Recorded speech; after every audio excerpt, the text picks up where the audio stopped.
Thank you and welcome to the show this morning. The topic this morning is the extension program at Tennessee State University, and we're fortunate to have with us the director of the extension program at Tennessee State University, the administrator, Dr. ILyles. And Dr. Lyles, let me welcome you to the show this morning. Thank you for having me here. I appreciate it. Dr. Lyles, you know, what we'd like to do is to talk about the extension program at Tennessee State University and some of the things that are going on now in terms of your programs, grants, and other things that have happened recently. But before we get into that, let's talk about ILyles to give our audience an opportunity to meet the new administrator for the extension program at Tennessee State University, to talk about his background, his education, and that kind of information, and then we'll get into the extension program. Well, as we were talking prior to the show, I'm a native of Mississippi. I attended high school at a little small high school of 80-some people in my graduating class. I was SGA president when I was in high school, the first black SGA president they had. From there, I went on to Alcorn State University, majoring in agriculture. And interestingly enough, I did grow up on a farm in Mississippi, a little town called Forest, Mississippi. My father made his living farming. My mother was a full-time homemaker, which was sort of unusual in that she had taught school for several years. As she began to raise her family, she stopped and thought they were more important than her professional career. And then when my baby brother entered the second grade, I think it was, she decided to go back and become recertified again and went back in the classroom and spent another 21 years back in the public school system. So I'm totally engraved in agriculture and farming and all that background. Out of the 8 of us, I'm the only one that saw fit to continue it as a profession. Most of them decided I've had enough of this, mainly because of the stereotypes and everything associated with it, and they went into other professions. But while at Alcorn State University, like I said, I majored in agriculture. I thoroughly enjoyed agriculture. I thoroughly enjoyed the clientele I was working with.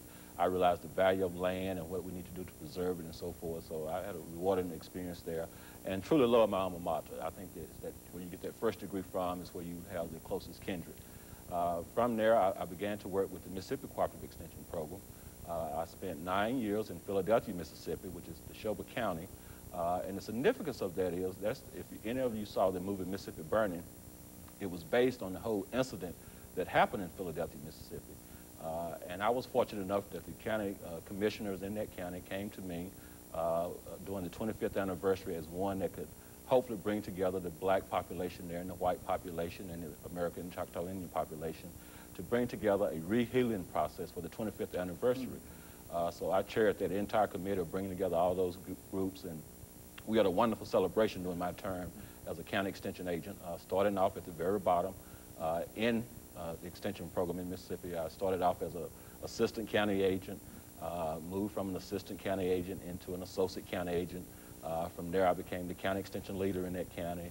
Spent 9 years working in that county, had a wonderful staff in a popular county that was only 7% black population in the county, about 4% American Indian, predominantly white population. Had a wonderful experience in that county. While I was in that county, I decided that I wanted to go back and get my master's degree. At the time, I only had my BS. I had got a new lease on life and enjoyed a little bit more about education. So in 1984, I decided to go back and get my master's, and I'd done this predominantly at night, going part-time because it was something I wanted to do. Well, during that time, my wife and I, we started our family and all of this kind of stuff happened. And she was working on the Choctaw Indian Reservation as a child care provider. She was certified in early childhood development. And they rearranged, reorganized, restructured the program, and she was without employment. So while I was working on my master's, she also decided, well, while I'm unemployed, I'm going to go ahead and get my master's.